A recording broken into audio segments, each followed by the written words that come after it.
चलिए, so let's start.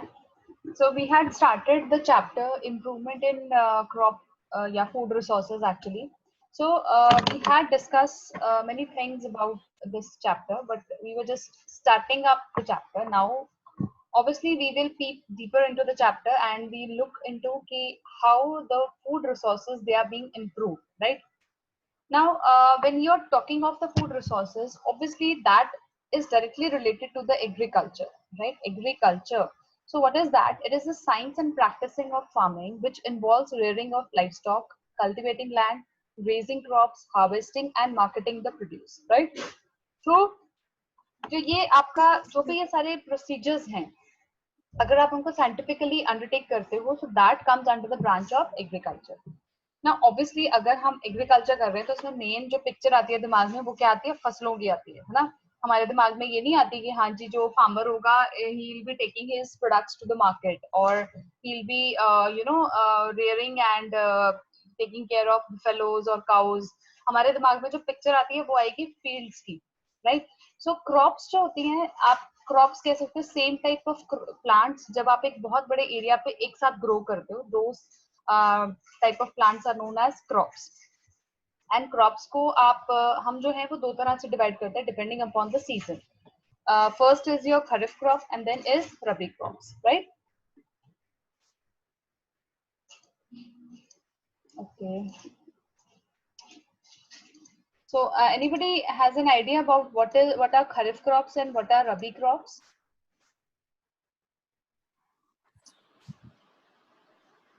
Yes. Anybody has an idea? No? Ma'am, kharif crops are sown in the beginning of the monsoon. Yes. And rabi crops are cultivated during the dry season, June, July. So kharif crops are basically आपका monsoon crops के नाम से हम जानते हैं, right? इसको जब initial stage होती है मॉनसून स्टेज की, तब आप इसको ग्रो करते हो और at the end of the monsoon season, I am sorry, which is around October to November, तब ये इसको हार्वेस्ट कर लिया जाता है, राइट? तो आपकी क्रॉप्स हमने दो हिस्से में बांट ली, खरीफ and rabi is it's there in winters. So how I have learned, R for rajai and R for winters, right? rabi winters में होती है रजाई की जरूरत, quilts जो होती हैं. So आपको जो ये रबी क्रॉप्स है इसको हम विंटर क्रॉप भी बोलते हैं और इसको हम मॉनसून क्रॉप भी बोलते हैं. ठीक बेटा जी, अब हम देखते हैं इनके बीच में डिफरेंस क्या है. Excuse ma'am. जी बेटा. तो कैसे कंबल सर्दियों में लेते हैं? कंबल तो फिर सर्दियों में लेते हैं ना बेटा. कंबल वर्ड इज फॉर हल्की ठंड. अगर आप नॉर्थ इंडिया में तो you are very much aware of the kind of cold conditions prevalent over in north India. जो सदर्न लोग हैं उनके लिए तो कंबल ही बहुत बड़ी चीज है, वो तो कंबल भी नहीं लेते. वी आर तो taking rajai, blanket, all that stuff which we can take, right? चलो, okay, now we will see what's the difference between kharif and rabi? Ma'am आपकी वॉइस क्रैक हो जा रही है बीच में. ओके, चलो अभी देखते हैं कैसे होती है. वैसे तो यहाँ सिग्नल्स तो फुल आ रहे हैं बट स्टिल चलो I will have a look. Kharif crop जो है बेटा, इट इज लाइक जैसे हमने अभी बात की, they are sown at the onset of monsoon, whereas rabi crops they are sown on the onset of winter season. Okay, अब kharif crops they require a lot of water, इनको पानी बहुत चाहिए, वेयर एज जो रबी क्रॉप्स होती हैं उनको moderate water चाहिए, राइट? सॉरी, अब मानसून में देखो क्या होता है बेटा, पानी ही पानी होता है और उन क्रॉप को भी पानी ही पानी चाहिए होता है. विंटर्स में आपको प्यास कम लगती है, इसीलिए रबी क्रॉप्स को पानी कम चाहिए होता है, मॉडरेट चाहिए होता है. इसके एग्जांपल्स हैं राइस, मेज, ज्वार, ये सारे खरीफ क्रॉप्स हैं. Where as wheat, barley, gram, peas, ये सारे क्या हैं आपके रबी क्रॉप्स. ये विंटर में हार्वेस्ट हो जाते हैं, ये समर्स में हार्वेस्ट हो जाते हैं. हार्वेस्टिंग जो है वो इस तरह से होती है, राइट? अब आता है बेटा, देखो ये हमारा था कि हमारी जो क्रॉपिंग है, ऑब्वियसली देखो जो फार्मर है वो सीजन के अकॉर्डिंग उसको अपनी क्रॉप की सिलेक्शन जो है वो करनी पड़ती है, राइट? अब आता है बेटा, हम जब अपना फूड हम कंज्यूम कर रहे हैं. Excuse ma'am. बेटा, यस बेटा. हम खरीफ क्रॉप में थर्ड पॉइंट में ज्वार के बाद क्या लिखा है? बाजरा, बाजरा एक्सेट्रा. ये बीच में स्पेस नहीं आया हुआ, इट इज बाजरा. ओके, ये एक्सेट्रा जो है यहाँ होना चाहिए थोड़ा। Okay ma'am. ठीक, चलो अब बेटा अगर हम एक प्लांट को देख रहे हैं तो राइट, ऑब्वियसली प्लांट के इतने सारे पार्ट्स होते हैं, तो हम कौन से पार्ट्स उसको हम कंज्यूम करते हैं? यस पृथ्वी, पहला कोई ऐसा प्लांट पार्ट जो आप मुझे बता सकते हो जिसे हम कंज्यूम करते हैं? रूट। ओके, क्या मुझे कैरेट की रूट। कैरेट की रूट कैरेट। Yes, great. और कोई पार्ट? स्टेम एस्पैरागस की। Yes, very good. Radish. Asparagus की किसकी स्टेम। खाते हैं बेटा? यस मैम वो मैं रूट में कह रही थी। हाँ जी, वो मैं समझ गई थी बेटा। I know you. लीव्स बताओ किसकी खाते हैं? हम लीव्स खाते हैं ना? कैबेज।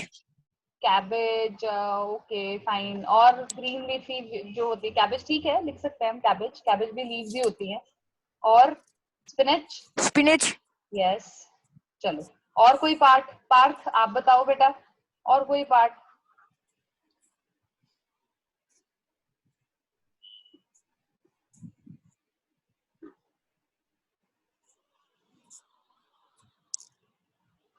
यस, अरे फ्रूट्स, वेजिटेबल्स, फिर हम उसके सीड्स खाते हैं, राइट?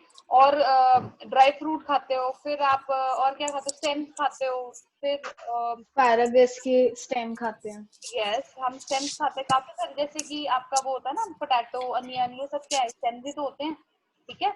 और बताओ। मैम हाँ जी। फ्रूट्स मैम खाते हैं। कॉर्न किसमें आएगा? कॉर्न। कॉर्न आपका आ जाएगा बेटा। एक्चुअली कॉर्न को हम लेके चलते हैं, वो ना काफी सारी कैटेगरीज में फिट हो जाता है। जैसे कि अगर आप मेज की बात कर रहे हो, राइट, मेज आपका सिरल के फॉर्म में भी आता है, ओके, वो सिरल में भी आ जाता है। आप उसको सीड में भी लेके जा सकते हो, आप उसको एज हम उसको ड्राई में भी लेके जा सकते हो, क्योंकि आप उसको ड्राई करके रख लेते हो as for making popcorns, right? तो वो काफी सारी चीजों में कवर अप हो जाएगा, राइट? अच्छा, आप मुझे ये बताओ, जो सीड्स होते हैं, जो हम सीड्स कंज्यूम करेंगे, उसे हम बोलते हैं एडिबल सीड्स। क्या बोलते हैं बेटा? Edible seeds. Sunflower seeds. Yes, और इसमें क्या क्या चीजें आती हैं? एक्चुअली सीड्स में क्या क्या चीजें कवर अप होंगी वो मैं आपको थोड़ा सा आइडिया दे देती हूँ। जैसे सबसे पहले तो सिरिल्स आ जाएंगे, जो भी आप सिरिल्स लेते हो। सिरिल्स कौन से होते हैं बेटा? किसी को आइडिया है? Cereals ma'am is dal. Not dal, it is wheat, rice, ये सारे आपके सिरिल्स होते हैं। फिर मेज, बार्ले, ये सब किस में आते हैं बेटा? सिरिल्स में आते हैं। देन पल्सेस, जो आप मुझे कह रहे हो, वो अलग से उसकी कैटेगरी है। पल्सेस के बाद आपके ऑयल सीड क्रॉप्स, जो ऑयल दे सकते हैं सीड्स, जैसे कि sunflower, right? Mustard seeds. Yes, mustard seeds, very good. और इसके अलावा होते हैं नट्स और sunflower seeds. Nuts and dry fruit. Okay, तो ये कैटेगरीज हैं जो हम सीड्स को इन फॉर्म में खाते हैं, ठीक है। आप सिरिल्स खा रहे हो तो दैट मीन्स आप उसके सीड खा रहे हो, राइट? आप अगर पल्सेस खा रहे हो तो आप उसका वो सीड है एक्चुअली, राइट? क्लियर बेटा? अब बेटा फ्रूट्स एंड वेजिटेबल्स तो आप वेरी मच क्लियर हो। इसके अलावा बेटा, इसके अलावा और क्या चीजें मिलती हैं हमें प्लांट से? क्या बता सकते हो आप? किचन में वैसे तो मुझे पता है, बॉयज अभी बच्चे तो इस एज में वैसे ही नहीं जाते, they don't know, but still can you have any idea? जैसे कि स्पाइसेस, यस, जो मसाले होते हैं वो भी हमें प्लांट से ही मिलते हैं, राइट? जैसे आपका chilli, right? Chilli. Yes, turmeric, वो भी सारा कहाँ से मिलना है? Turmeric. Yes, turmeric, very good. Salt. Salt नहीं, सॉल्ट ब्लैक पेपर। नहीं, पर सॉल्ट तो प्लांट से नहीं मिलता। अरे मैम वो तो सी से आता है। हाँ, वो सी से आता है। देन बेटा एक हमारी क्रॉप्स होती है फॉडर क्रॉप्स। कौन सी क्रॉप्स होती है बेटा? Fodder. Photograph. Yes, fodder crops का क्या मतलब है? They are actually food of cattles. ये कैटल का फूड होती है, राइट? Grown for cattle food. हाँ जी, सॉरी, आपने ठीक बोल मैम रहे। मेन पर्पस ग्रो करने का कैटल को फीड करना। यस, बिल्कुल बिल्कुल बिल्कुल। जैसे कि आपकी बरसीन बहुत अच्छा है, ये एग्जांपल है इसका, बरसीन, ओट, ठीक है। देन ठीक है बेटा। अच्छा, कुछ ऐसे क्रॉप प्लांट्स होती हैं जिन्हें हम फाइबर्स के लिए यूज करते हैं। जैसे फाइबर कौन प्रोवाइड करता है? Plant fibre. Cotton. Yes, very good. Jute. हाँ जी, जूट, यस, वेरी गुड। सो एक आ गए आपकी fibre crops, right? Fibre crops. तो इसका सबसे अच्छा एग्जाम्पल क्या आ गया, cotton and jute. Okay, clear बेटा? ओके, चलिए। सो नाउ एडिबल पार्ट्स, यहाँ मैंने आपको छोटा सा एक चार्ट बना के दिया, but this is just like आपके लिए जैसे पिक्टोरियल इमेजिनेशन था, otherwise I have written all the things. Okay, next is बेटा, अब देखो ठीक है, हमने बात कर ली कि हाँ क्रॉप्स हम ये इस तरह की होती हैं, रबी क्रॉप्स कौन सी होती है, खरीफ क्रॉप्स कौन सी होती हैं। बट अगर मुझे एक फार्मर ने अपना आउटपुट इंक्रीज करना है तो वो किस तरह से करेगा? देखो इंडिया में वी फॉलो 3 अप्रोचेस। इंडिया में 3 तरह की अप्रोचेस फॉलो हो रही हैं, और वो अप्रोचेस कौन सी हैं बेटा? They are the crop production management, crop variety improvement and crop protection management. तो ये 3 साइंटिफिक अप्रोचेस हैं, फूड सिक्योरिटी, यस, जो इंडिया में फॉलो होती हैं। ठीक है बेटा? So it is crop production management, then crop variety improvement and crop protection management. देखो आप अगर उसके नाम पे जाओ, जो क्रॉप प्रोडक्शन होता है उसका क्या मतलब है कि जब तक क्रॉप बन नहीं जाती है ना, वो सारा प्रोसीजर जो हमने 8th में भी पढ़ा, how you prepare the soil, how you irrigate the soil, how you know what type of cropping you follow, और क्या क्या इंस्ट्रक्शंस मिलती हैं। क्रॉप वैरायटी का क्या मतलब है, जो हमारा वो पार्ट आता है ना सिलेक्शन ऑफ सीड्स, ये वहां पे काम करता है, राइट? एंड जब वो हार्वेस्टिंग हो गई, क्रॉप तैयार हो गई, अब आपने उसको कैसे प्रोटेक्ट करना है। यू वोंट बिलीव हमारे इंडिया में सब चीजें मैनेज हो जाती हैं, सब कुछ हो जाता है, लेकिन जब वो क्रॉप को स्टोर करके रखना है वहां पे इतनी वेस्टेज होती है, there is so much of wastage over there, क्योंकि वहां पे काफी प्रॉब्लम्स आते हैं। तो we will discuss that, then we will come to that topic. अब हम बात करते हैं बेटा हमारे क्रॉप प्रोडक्शन मैनेजमेंट की। So this is the first scientific approach, ये पहली साइंटिफिक अप्रोच है जो हमारे इंडिया में फॉलो होती है कि आप कैसे अपनी क्रॉप की यील्ड को बढ़ा सकते हैं। First scientific approach. तो इसमें आगे 3 तरह की कंपोनेंट्स हैं बेटा। वो 3 कंपोनेंट्स क्या है? वो है nutrient management, irrigation, cropping. Okay, so इसके ऊपर फोकस किया जाता है। जैसे अब आपको पता ही है बेटा, देखो इंडिया में जो एग्रीकल्चर है that is the main economy की बैकबोन है वो हमारी। तो हमें उसको बहुत जरूरी है, हमें उसका बहुत इम्पोर्टेंस देना। उसमें क्या होगा, देखो अगर बहुत ज्यादा हाई कॉस्ट प्रोडक्शन आ रही है तब भी फार्मर्स के लिए it will be very problematic, बहुत प्रॉब्लम आ जाती है। देन क्योंकि उनको भी अपनी लिविंग जो है वो एक तो they have to go through that, सबके अपने एक्सपेंसेस होते हैं। तो अदरवाइज क्या होगा, जो भी ये सारी टेक्निक्स है किन चीजों पर डिपेंड करते हैं कि आपकी लैंड कितनी है, राइट? अगर लैंड छोटी सी है तो ये जो पूरा स्केल होगा वो छोटा हो जाएगा, है ना, आप उसको बहुत छोटे लेवल पे करोगे, बहुत इजी हो जाता है।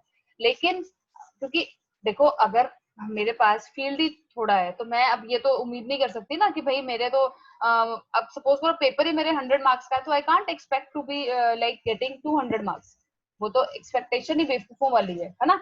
इसी तरह से अगर मेरा फील्ड ही छोटा है तो how can I imagine my output to be very large. So अगर मेरा लार्ज फील्ड है only then the output will be more. So उसके बाद आपके जो फार्मर्स हैं उनकी फाइनेंशियल कंडीशन कैसी है, whether they can support these kind of technologies और नॉट। अब कई बार क्या होता है कि जो फार्मर है उसकी फाइनेंशियल कंडीशन अच्छी नहीं है, तो वो क्या है, वो ट्रैक्टर्स को यूज करेगा नहीं, ही विल प्रेफर कि उसका जो लाइफ स्टॉक है उसी से ही काम चला ले वो, है ना। क्या आपको लगता है फिर वो बहुत जो इरिगेशन सिस्टम होता है आपका, बहुत मॉडर्न इरिगेशन सिस्टम है, उसको वो यूज करेगा? नहीं करेगा। अब पहला जो पॉइंट आता है बेटा, जो हमारा फर्स्ट इसमें पॉइंट है, न्यूट्रिएंट मैनेजमेंट। अब इसमें आता है भाई न्यूट्रिएंट की जरूरत ही क्या है, मतलब हम क्यों दे रहे हैं नेचर को। अब नेचर में क्या होता है, देखो अब आप लगातार क्रॉपिंग जो है वो लगातार कर रहे हो, है ना, लगातार एक फार्मर जो है क्रॉपिंग करता जाता है। नेचुरल सी बात है, सॉइल में से वो जो न्यूट्रिएंट्स होते हैं वो स्पेसिफिकली जो है वो यूज होते जाते हैं, and in some time soil becomes deficient in that. जो सॉइल थी वो डिफिशिएंट हो जाती है न्यूट्रिएंट सप्लाई में। सो ये जो इनऑर्गेनिक फर्टिलाइजर्स हैं या जो भी हम मैन्योर देते हैं, न्यूट्रिएंट जो हम जिस वे में एड ऑन करते हैं नेचर में, that is to overcome that deficiency. वो उस डेफिशिएंसी को ओवरकम करता है। ठीक है बेटा, तो जो न्यूट्रिएंट्स हैं वो ऑब्वियसली हमें किसके लिए चाहिए, हमें चाहिए हमारे प्लांट्स के लिए, ताकि जो आपका क्रॉप नीड और जो उसकी एक सप्लाई है उसके बीच में जो एक गैप आ जाता है उसको कवर अप कर देता है, राइट। फिर आता है बेटा, अब ठीक है न्यूट्रिएंट्स आपको चाहिए, बट कौन से न्यूट्रिएंट्स चाहिए हमें तो पता नहीं। सो ये चीजें फार्मर्स को सिखाई जाती हैं। जैसे अब जो हम आप एक प्लांट होता है नॉर्मल, एक जो क्रॉप होती है उसको 16 एसेंशियल एलिमेंट्स चाहिए होते हैं, राइट। अब 16 एसेंशियल एलिमेंट्स को ना हम दो कैटेगरीज में डिवाइड करते हैं। एक तो जिसकी अमाउंट हमें बहुत ज्यादा चाहिए, ठीक है, अमाउंट रिक्वायर्ड इज लार्ज, बहुत ज्यादा अमाउंट में चाहिए, लार्ज अमाउंट इज रिक्वायर्ड। और कुछ ऐसे एलिमेंट्स होते हैं जिसमें कम अमाउंट में भी काम चल जाता है, very less amount is required. जिसमें ज्यादा अमाउंट चाहिए है हम उसे बोलते हैं एक सेकेंड, हम उसे बोलते हैं मैक्रोन्यूट्रिएंट्स, और जिनकी कम अमाउंट चाहिए उन्हें हम बोलते हैं माइक्रोन्यूट्रिएंट्स या फिर ट्रेस एलिमेंट्स। ओके, अब मेजर एलिमेंट्स में आप देखो carbon, oxygen, hydrogen, nitrogen, phosphorus, potassium, calcium, sulphur, magnesium. And जो आपके माइक्रोन्यूट्रिएंट्स हैं उसमें क्या है, iron, chlorine, manganese, zinc, copper, boron, molybdenum. ठीक बेटा, अब देखो अगर आप इसको ध्यान से देख रहे हो, कार्बन, ऑक्सीजन, हाइड्रोजन, ये तो एयर से ही कवर अप कर लेते हैं, और H और O आपका वाटर से आ जाता है, राइट। तो कार्बन आपका एयर से आ रहा है, ऑक्सीजन भी एयर से आता है, प्लस वाटर से भी आ जाता है, ठीक है। बाकी बचते हैं ये सारे। इनमें से सबसे इंपॉर्टेंट होते हैं NPK। जो भी फर्टिलाइजर्स बनते हैं मार्केट में वो NPK जरूर सप्लाई करेंगे। N is for nitrogen, P is for phosphorus and K is for potassium। तो ये तिकड़ी जो है बहुत जरूरी होती है किसी भी फर्टिलाइजर की, ये देखने के लिए कि ये फर्टिलाइजर काम का भी है या नहीं। ओके, क्लियर बेटा। अब आता है बेटा कि ठीक है, ये इतने सारे हमने एलिमेंट्स लिख तो दिए, अब ये करते क्या है, राइट, हम देख तो ले करते क्या है ये। अब बोरोन है, जैसे सबसे पहले हम बोरोन की बात करते हैं। बोरोन जो होता है बेटा, it is very important, it plays a very important role in sugar transport. ठीक है बेटा, सेल को डिवाइड करने में, अमाइनो एसिड बनाने में, ये एलिमेंट्स होते हैं ना बेटा, या तो ये कैटलिस्ट की तरह काम करते हैं या फिर किसी फंक्शन को ये एनहांस करते हैं, तो उस वे में ये जरूरी होते हैं। अब क्लोरीन है, क्लोरीन आपको बहुत ज्यादा जरूरी है टर्जर रेगुलेशन में, ठीक है, मतलब जो एक प्लांट की जो एक टोनिसिटी है वो बना के रखता है, डिजीजेस से रेजिस्ट करता है, फोटोसिंथेसिस रिएक्शंस में चाहिए। कॉपर बेटा बहुत सारे एंजाइम्स का कंपोनेंट होता है, तो जो एंजाइम्स होते हैं वो फोटोसिंथेसिस से रिलेटेड है, तो ऑब्वियसली कॉपर बहुत जरूरी है। आयरन आपको पता है, आयरन जो है वो एंजाइम्स का बहुत बहुत बहुत इंपॉर्टेंट कंपोनेंट होता है, और ये क्लोरोफिल बनाने के लिए काम आता है, ठीक है, क्लोरोफिल सिंथेसिस के लिए भी जरूरी है और फोटोसिंथेसिस के लिए भी। मोलिब्डेनम बेटा ये नाइट्रोजन मेटाबॉलिज्म में इन्वॉल्व होता है और नाइट्रोजन फिक्सेशन। ठीक है बेटा, क्लियर, समझ आया। अब अगर आप बात करते हो कि मैम मैक्रोन्यूट्रिएंट्स और माइक्रोन्यूट्रिएंट्स, आपने समझा है ना अभी, तो आशी आप मुझे उनके बीच में कोई डिफरेंस बता सकते हो, any two differences? Yes, difference between macronutrients and micronutrients. Ma'am उसमें मेजर एलिमेंट होते हैं माइक्रोन्यूट्रिएंट्स में, एंड माइक्रोन्यूट्रिएंट में ट्रैक एलिमेंट्स होते हैं। ओके, और कोई? यस भव्य, आप बता सकते हो?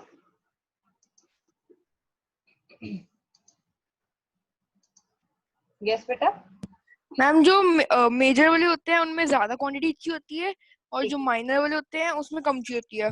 ओके फाइन, देन जो ये मैक्रोन्यूट्रिएंट्स होते हैं ना बेटा, दे आर, मैं यहीं पे पॉइंट्स लिख रही हूँ बेटा, दे आर रिक्वायर्ड फॉर ये प्लांट बॉडी को बिल्डअप करते हैं, so they build up plant body, तो ये उस वे में ये फंक्शन करते हैं। लेकिन माइक्रोन्यूट्रिएंट्स का ऐसा कोई रोल नहीं होता, नो रोल लाइक दिस।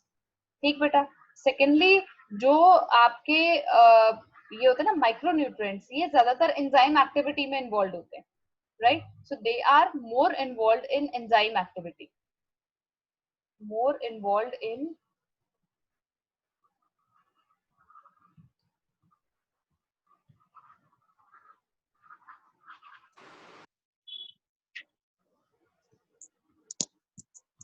और ये ऐसा कोई काम नहीं करते, so no role like, no function like this। ठीक बेटा, और एक एक आप एग्जाम्पल दे देना। डन, चलो।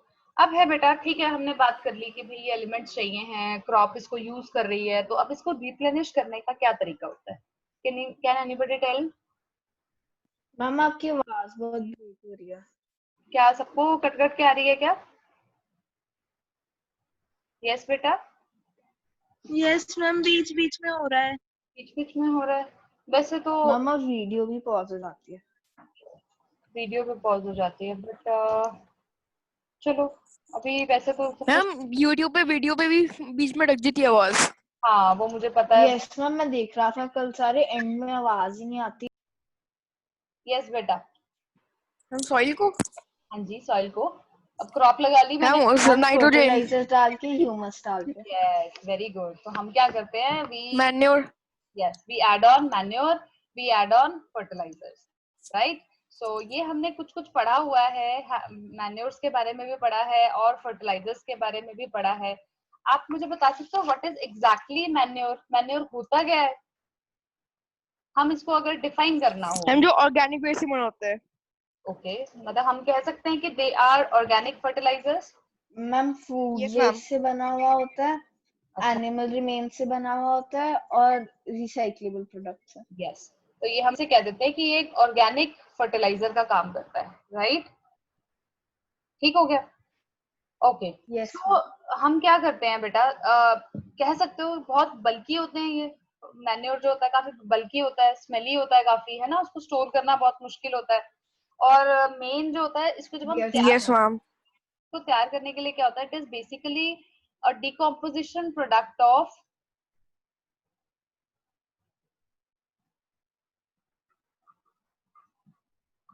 Animal and plant waste, right? उनका जो एक डिकम्पोजिशन हो जाती है एनिमल एंड प्लांट वेस्ट की, ये उसका प्रोडक्ट होता है, राइट?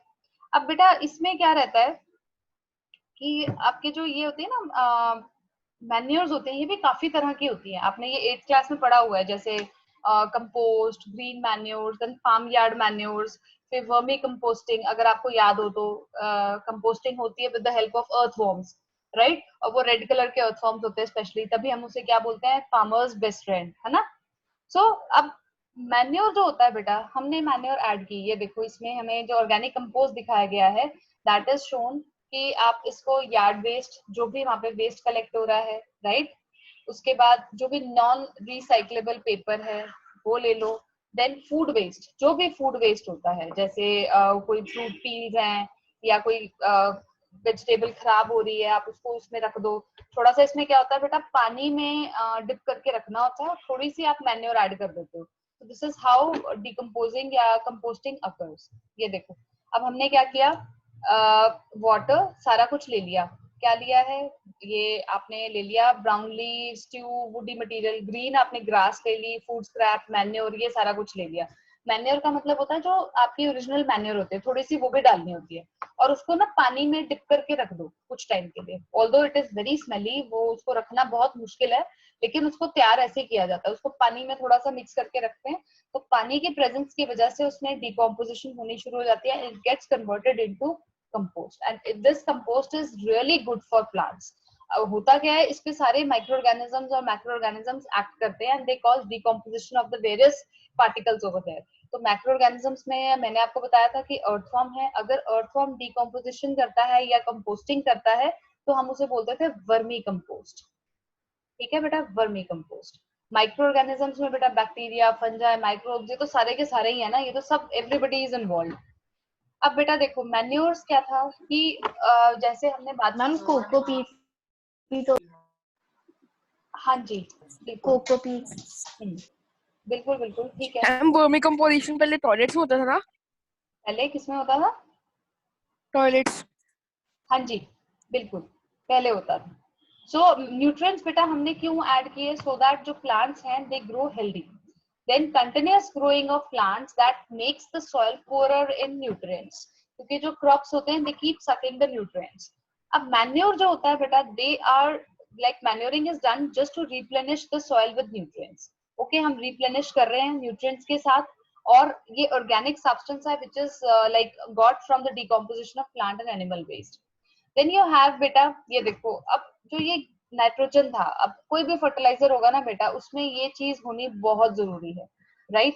ये नाइट्रोजन जो है दिस इज रिक्वायर्ड फॉर जो भी उसका ग्रीन कलर आता है, ग्रीन फॉलिज के लिए। अगर आपको हेल्दी लीव्स चाहिए तो नेचुरल सी बात है आपके पास नाइट्रोजन कंटेंट अच्छा होना चाहिए. If you want strong roots तो फॉस्फोरस अच्छा होना चाहिए. अगर यू वांट कि प्लांट जो है वो अच्छा खासा लंबा हो and it should have healthy fruits and everything, तो आपको पोटेशियम चाहिए ज्यादा. ओके, तो ये इनका रोल आ जाता है. अब हम बात करते हैं बेटा, पहले हम बात कर लेते हैं difference between fertilizer and manure. I prefer this because इसमें क्या होता है, आपकी काफी सारे पॉइंट्स कवर अप हो जाते हैं. सबसे पहले देखो, फर्टिलाइजर जो होता है it is inorganic soil, it is manufactured in factories, right. और ये आपका क्या है, नेचुरल सब्सटेंस है जो कि किससे बनता है बेटा, decomposition of cattle dung, human waste, plant residues, animal waste, है ना, सबसे बनता है डिकम्पोज होके. फर्टिलाइजर्स को हम फैक्ट्रीज में बना रहे हैं, इसे हम फील्ड्स में ही बना लेते हैं. ये फर्टिलाइजर जो है वो ह्यूमस प्रोवाइड नहीं करता, जबकि मैन्योर बहुत ह्यूमस प्रोवाइड करता है. फर्टिलाइजर्स बहुत सारे प्लांट न्यूट्रिएंट्स में रिच होता है, स्पेशली एनपीके. ये चीज जो है, जो प्लांट न्यूट्रिएंट्स है, वो मैन्योर से हमें कम मिलती है. अब बेटा जब मैं ये बात करें ह्यूमस, ह्यूमस क्या चीज है. ह्यूमस होता है बेटा, it is actually, it increases the water holding capacity. ठीक है, किसी भी सॉइल की जो वाटर होल्डिंग कैपेसिटी है ना, वो ह्यूमस इंक्रीज करता है. ठीक बेटा, ऑफ सॉइल. तो फर्टिलाइजर्स तो इस पे कोई फर्क ही नहीं पड़ता, लेकिन जो आपका मैन्योर होता है वो ये प्रोवाइड करता है. अच्छा, अब ये मैंने 4 पॉइंट्स दिए हैं, इसके अलावा कोई पॉइंट मुझे बता सकता है कोई भी स्टूडेंट? यस बेटा, any other point? Ma'am fertilizer की केमिकल कंपोजिशन बहुत ज्यादा होती है. ओके, मैम फर्टिलाइजर्स 2 टाइप्स के होते हैं और मैन्योर एक ही टाइप का होता है. इजी टू स्टोर होते हैं और यस, ठीक है, they are easy to store. Very good. Easy, fertilizers are easy to store and manures are not easy to store. Very बल्की. ठीक है, तो इनको स्टोर करना बहुत मुश्किल है. कोई और पॉइंट पृथ्वी, आप क्या बोल रहे थे बेटा? Ma'am fertilizers are of 2 types and manure is of 1 type. Fertilizers organic और इनऑर्गेनिक. Yes ma'am. ओके, वो बेटा ऑर्गेनिक ना हम एक्चुअली मैन्योर को ही बोल देते हैं. और कोई पॉइंट? ये बेटा कॉस्टली होते हैं, they are almost free, right. अगर इसको फार्मर अपने फील्ड में ही बना रहा है तो उसको कोई जेब से कुछ उसका गया ही नहीं. मोस्ट इम्पोर्टेंट पॉइंट क्या है, मोस्ट इम्पोर्टेंट, जो फर्टिलाइजर्स मैम के फर्टिलाइजर्स अगर एक्सेस में यूज करें तो हार्मफुल होते हैं. Non biodegradable. वो सॉइल में हमेशा रहते हैं फर्टिलाइजर, वो हमेशा और मैन्योर डिकम्पोज हो जाते हैं क्योंकि वो नेचुरली वो प्लांट और एनिमल वेस्ट से ही बनी है, तो ये हमारे नेचर के लिए बहुत हार्मफुल होता है. ठीक है, सो ये आपके बायोडिग्रेडेबल होते हैं.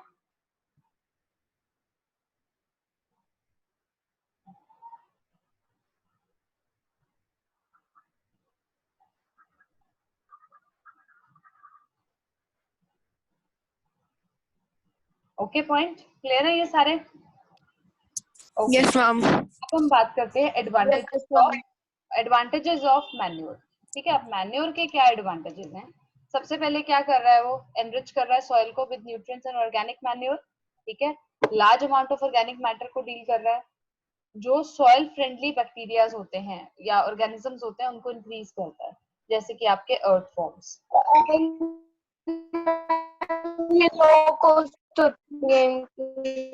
सॉरी पार्थ, मैं आपकी बात समझ नहीं पा रही हूँ. मैम इनकी cost fertilizer yes, cost effective होते हैं. Very good. हाँ जी, बिल्कुल. तो ये हमारे एनवायरनमेंट को काफी हद तक बचाते हैं from the excessive use of fertilizers. They are very of low cost. आप इसे घर में भी बना सकते हो. बायोलॉजिकल वेस्ट मटेरियल यूज हो गया, है ना, आपका वेस्ट मटेरियल भी यूज हो गया और काम की चीज बन गई. नेक्स्ट इज, आपको लगता है कि मैन्योर के डिसएडवांटेज भी हो सकते हैं? यस आशी? यस बेटा. मैम Yes, वो ma'am. इनसॉल्युबल होता है वाटर में. ओके, और ठीक है, बिल्कुल. देखो, एक तो ये मिनरल्स की जो ये रिलीज करता है वो बहुत स्लो करता है, बहुत बल्कि होता है, इसको रखना बहुत मुश्किल है. क्योंकि आएगा थोड़ा सा, लेकिन मैम और न्यूट्रिएंट स्पेसिफिक नहीं होता, सारे very न्यूट्रिएंट्स good. होते हैं, एक एक्सेस Yes. में नहीं होता। इसमें क्या होता है, एक तो पहले ही न्यूट्रिएंट क्वांटिटी जो है वो काफी कम होती है क्योंकि इसमें ह्यूमस ज्यादा होता है। उसके बाद फिर they are not nutrient specific. Suppose मेरी सॉइल जो है it is deficient in nitrogen, तो मेरे पास ऐसी कोई मैन्योर नहीं है जो सिर्फ नाइट्रोजन प्रोवाइड करे, ठीक है। It has low nutrition content, then insoluble in water. आप इसको 1 से 2 महीने के बाद नहीं रख सकते। मैम और इसको टाइम टू टाइम यूज करना पड़ता है। यस, क्योंकि इट्स वेरी स्मेली और इसको डील करना बहुत मुश्किल है, राइट? इसको डील करना भी मुश्किल है। अब आता है बेटा एडवांटेजेस मैम एंड, इसको टाइम टू टाइम भी यूज करना पड़ता है। हाँ जी बिल्कुल, वो तो दोनों केस में है बेटा। अब हम फर्टिलाइजर का देखते हैं बेटा। फर्टिलाइजर के केस में उसके क्या एडवांटेजेस हैं और क्या डिसएडवांटेज है। देखो बेटा, एडवांटेजेस में क्या होता है कि आप बिल्कुल वो ग्रीन कलर, लॉन ग्रीन जो ग्रोथ है, मैंने आपको बताया था ना, ग्रीन कलर जो था that was because of nitrogen. और फर्टिलाइजर्स में जो नाइट्रोजन है दैट इज, मतलब वो तो कंपलसरी है होना। ओवरऑल हेल्थ को इम्प्रूव करते हैं, जिससे क्या होता है बीज भी खत्म हो जाते हैं, पेस्ट दूर रहते हैं, तो ओवरऑल अपीयरेंस जो है वो काफी अच्छी आती है, ठीक है। तो फर्टिलाइजर्स जो है वो न्यूट्रिएंट्स को प्रिजर्व भी करते हैं। डिसएडवांटेज क्या है, जैसे मैंने आपको बताया कि केमिकल फर्टिलाइजर्स जो होते हैं दे आर एसिड, तो और प्लांट्स नहीं ग्रो करते हैं। दूसरा, सॉइल की जो क्वालिटी है उसको खराब करते हैं, राइट?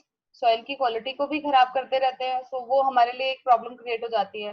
पेस्टिसाइड्स को स्ट्रेंथन अप कर देते हैं, तो जो फ्लावर्स की या प्लांट्स की रूट होती है उसको बर्न कर सकते हैं। फिर ये सॉइल में से ना काफी सारा वाटर जो है वो सॉइल के बाहर, मतलब दे कैन इम्बाइब दैट, और उसकी वजह से वाटर पोल्यूशन होने के चांसेस है। प्लस ये ग्रीन हाउस गैस रिलीज करते हैं which is your nitrous oxide. Soil की क्वालिटी इन्होंने डिग्रेड कर दी, राइट? Quality degraded. मैम और एसिडिक भी बना देते हैं सॉइल को। सॉइल को एसिडिक भी बना देते हैं, very good. So they make the soil acidic. मैं यहीं पे लिख देती हूँ सो दैट ये आपके मैम नोट। और एसिड रेन का भी एक कारण है। सॉइल एसिडिक नहीं, वो बेटा आपका ज्यादातर वो होगा जो बर्निंग वाला, बर्निंग का है issue, burning of fossil fuels, उसकी वजह से गैसियस फॉर्म जो निकलते हैं ना बेटा, वो एसिड रेन बनाते हैं।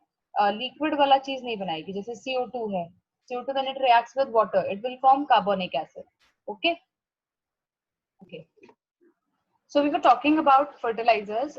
When we were doing I don't know कौन सा चैप्टर कर रहे थे, I told you something about biofertilizers. Yes, वो क्या थे biofertilizers?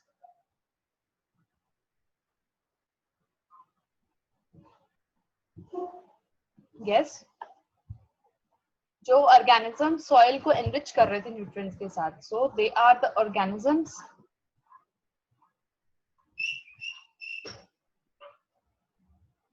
enriching the soil.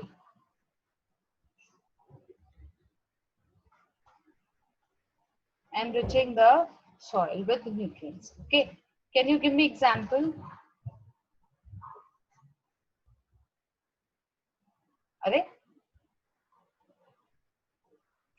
Rhizobium, NPK, no bio fertilizer बेटा, ऑर्गेनिजम्स का नाम बताना। मैम वो तो केमिकल नहीं हुआ। हाँ वो केमिकल है बेटा, nostoc, right? Okay, nitrogen fixation, fixing bacteria. बिल्कुल बिल्कुल, क्या करते हैं हम ये Lightning भी होती है ना? Plants also. lightning भी होती है ना? हो सकती है बेटा, lightning, लाइटनिंग, हाँ जी, वो तो एटमॉस्फेरिक साइकिल में कंट्रीब्यूट करिए। प्लांट्स जो है they can take up atmospheric nitrogen, उनको वाटर सोल्यूबल नाइट्रोजन ही चाहिए। ओके, नेक्स्ट एक और कैटेगरी होती है बेटा, सिम्बायोटिक एसोसिएशन है, माइकोरिजा, वो भी न्यूट्रिएंट्स फिक्सेशन में हेल्प करती है, ठीक है। इट्स देयर बिटवीन बेटा। मैम आपकी आवाज Yes, अच्छी ma'am. आ रही है। अब तो ठीक हो यस मैम, क्लियर नहीं आ रही। अभी भी आ रही है थोड़ी थोड़ी। फिर अभी तो बेटा हाँ है तो सब ठीक। मैं अब ठीक आ रही है। चलो ठीक है, क्योंकि 15 लोग फोटोसिंथेसिस से इनका खाना का यूज नहीं करते हैं। नेक्स्ट इज योर बेटा, ना अब ये कर रहे हैं लेकिन ये नॉट अब देखो ना, सपोज हर ढंग से हम पानी ना पिए किसी भी दिन तो you feel so lethargic, so tired, so fatigue. So crops का भी वही हाल होता है। सो इरिगेशन क्या होता है बेटा, it is a process of applying, ठीक बेटा, इरिगेशन क्या होता है कि it helps to grow natural crops, maintain landscapes, right? तो ये सारी आपका सपोज बारिश नहीं हो रही है तो उस केस में वाटर सप्लाई तो जरूरी है प्लांट्स के लिए। सो एडवांटेजेस क्या हुए कि इट्स इरिगेशन की वजह से ही इट हैज बिकम पॉसिबल। ठीक है, कैश क्रॉप्स जो ग्रो हो रही हैं that is all because of irrigation, क्योंकि अगर इरिगेशन नहीं होती तो ये चीजें पॉसिबल थी ही नहीं, जैसे शुगर केन, पोटैटो, टोबैको। तो उससे क्या होता है, जो फार्मर्स होते हैं उनको बहुत अच्छा रिजल्ट मिल जाता है। Okay, then it improves the underground water storage, जो भी into the ground water storage. Underground storage है हमारा, या हम कहते हैं उसको क्या बोलते थे, I just forgot the term. It is called जो वाटर होता है water table. Yes, so water table को देन इट ऑब्वियसली अगर आप पानी अच्छा दे रहे हो तो क्रॉप यील्ड भी अच्छी आएगी। क्रॉप यील्ड अच्छे आने से क्या होगा, ऑब्वियसली फार्मर की जो इनकम है वो अच्छी आएगी। देन अगर सपोज हो जाएगी है ना, बिकॉज ऑफ इरिगेशन, राइट। अगर इरिगेशन ना हो तो ये पॉसिबल नहीं हो सकती। अब क्या होते हैं, देखो आपने ज्यादा दिया तो मैम अगर ज्यादा पानी आ गया तो ड्राउन कर जाएंगे। यस, मॉस्किटो भी हो गई, प्लस उनकी रूट्स जो है दे कांट ब्रीथ, है ना, वाटर मैम लॉगिंग आप बंद कर देता है, राइट। टेम्परेचर कम करने से क्या होता है बेटा, टेम्परेचर कम करने से आसपास क्या होगा, फंगस की ग्रोथ जो है वो काफी बढ़ जाती है, आपने आसानी शुरू हो जाती है, राइट। सिलन जिसे हम बोलते हैं। अब इधर की इरिगेशन जो है के लिए बहुत जरूरी है, राइट। देन ये दो एलिमेंट सप्लाई करता है, हाइड्रोजन एंड ऑक्सीजन। मैंने आपको कहा था मैक्रोन्यूट्रिएंट्स होते हैं, उसमें हाइड्रोजन, ऑक्सीजन, ये तीन एलिमेंट्स ऐसे होते हैं जो इरिगेशन के बिना प्लांट्स रहेंगे ही नहीं, तो फिर डिसएडवांटेजेस क्या? डिसएडवांटेज हमने जो कंसिडर किए हैं ना बेटा, वो कंसिडर किए हैं कि अगर इरिगेशन कर रहे हो और आपको टाइमली नहीं कर रहे हो और आपको अनकंट्रोल में कर रहे हो, कि अगर आप इसके डेफिनेट हो, it is definitely applying controlled amount of water, right. Control अगर आप बहुत ज्यादा पानी फैल करेगा और हर जगह के आसपास पॉन्ड्स बन जाएंगे, जिसकी वजह से मॉस्किटो ब्रीडिंग शुरू हो जाएगी। देन अगर पानी ज्यादा खड़ा रहेगा तो टेम्परेचर कम हो जाएगा, जिसकी वजह से फंगस ग्रो करना शुरू कर देती है। देन उसमें क्या होता है, जब पानी लगातार जा रहा है तो ये एक है absorption of plant, क्योंकि अगर जैसे नाइट्रोजन है, प्लांट एटमॉस्फेयर को नहीं ले सकता, राइट, उसको वो तभी इसको ले सकता है, वो नहीं कर सकता। रूट ऑफ जो ग्रोथ है उसके लिए प्लांट बहुत जरूरी है, प्लस सिंथेसिस का रॉ मटेरियल है, राइट। सोमैटिक के लिए बहुत जरूरी है, ट्रांसपिरेशन हो रहा है तो वो इसकी वजह से हो रहा है, तो वाटर साइकिल। अब आता है बेटा इरिगेशन जो है उसको कौन सी कंट्रोल करती है बेटा, पहला तो है nature of crop plant. Yes, the irrigation depends on crop. हम जैसे तो उसको कम पानी चाहिए होगा। खरीफ क्रॉप है पार्थ आप मतलब लगा लो उसमें पानी लगाया, तो मुझे ये क्या अपने इरिगेशन को एक बार रिव्यू करना चाहिए या नहीं करना चाहिए? करना चाहिए। नेचर है बेटा, इट रिक्वायर्स इसको इरिगेशन को प्रॉपर करना पड़ेगा। पृथ्वी अगर इस प्रॉपर नहीं दे पाई, सपोज करो नो प्रॉपर इरिगेशन, क्या होगा? मैम तो ड्राई हो जाएगा। यस, तो यस मैम। आपकी सबसे डिपेंड करता है कि आपको कितना इरिगेशन चाहिए। अब इस पॉइंट को कौन समझा सकता है? मैम मैं बताऊं, जी बताओ।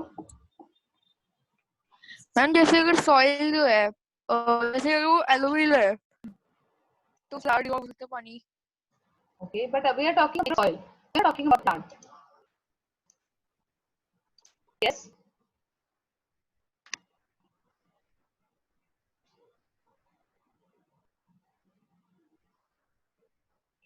Yes, बेटा।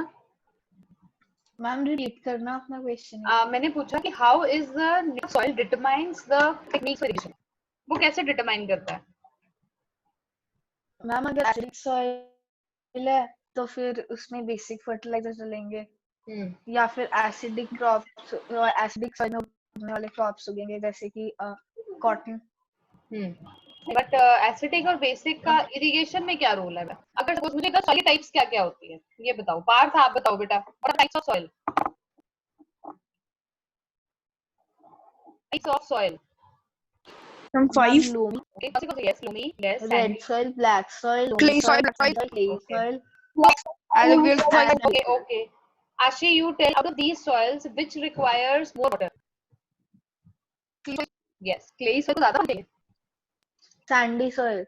सैंडी सॉइल और sandy clay soil, हाँ। की क्या होता है? मैम बट उसे वाटर की क्या जरूरत है, फिर तो उसमें वो क्रॉप ही नहीं होगा। अगर वाटर वाली सैंडी सॉइल में कैक्टस कैसे उगेगा? बट उसको पानी तो चाहिए ही होता है, या पानी चाहिए ही नहीं है? मैम थोड़ा सा तो चाहिए होता है। थोड़ा सा चाहिए होता है। यस, चाहिए होता है, लेकिन उसकी रूट्स बहुत डाउन जाई होती है प्लांट की। हाँ जी, हाँ जी। उसमें क्या यस मैम। यस होता क्या है बेटा, आपकी अगर सॉइल ऐसी है जिसमें जैसे सैंडी सॉइल है, ऑब्वियसली इसमें क्या रहता है कि इरिगेशन आपको बहुत जल्दी जल्दी चाहिए होती है। ओके, तो इरिगेशन आपको अगर आप फ्रीक्वेंटली नहीं करोगे, मैं आपसे सिर्फ इरिगेशन की बात कर रही हूँ, we are not talking about the output of the crop. So अगर इरिगेशन बहुत ज्यादा है, ज्यादा हमें चाहिए कहाँ पे होगी, जब हमारी नेचर ऑफ सॉइल जो है वो सैंडी है, राइट। तो सैंडी जो है वो उसको पानी बहुत जल्दी जल्दी चाहिए, राइट। लेकिन जो क्लेई सॉइल है, क्योंकि उसकी वाटर रिटेंशन कैपेसिटी बड़ी अच्छी होती है, तो वो पानी को रिटेन करके रखता है। आपने सुबह, सपोज करो सुबह आपने पानी वाटरिंग किया, राइट, तो वो पूरा दिन रखती है, तो आपको नेक्स्ट डे देना है। सैंडी के केस में क्या होगा, you have to repeat after every 6 hours, है ना। अब मुझे शेड्यूलिंग ऑफ इरिगेशन जो है उसकी इंपॉर्टेंस सोच के बताओ जरा।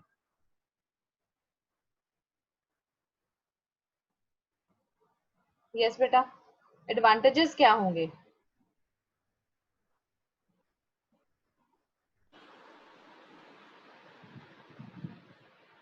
मैम एक बार क्वेश्चन रिपीट कर दो। मैंने बोला कि आप जो इरिगेशन की शेड्यूलिंग करते हो, ठीक है, वो शेड्यूलिंग का क्या फर्क पड़ता है आपके किसी भी क्रॉप के आउटपुट पे?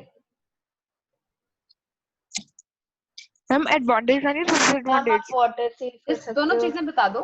हाँ जी। एक साइंटिफिक फर्टिलाइजर प्लान के साथ आप एक प्लान कर सकते हो कि आपने कब फर्टिलाइजर डालना है सॉइल में, ठीक है, ओके। ताकि एक्सेस ना हो। हाँ, और कोई पॉइंट?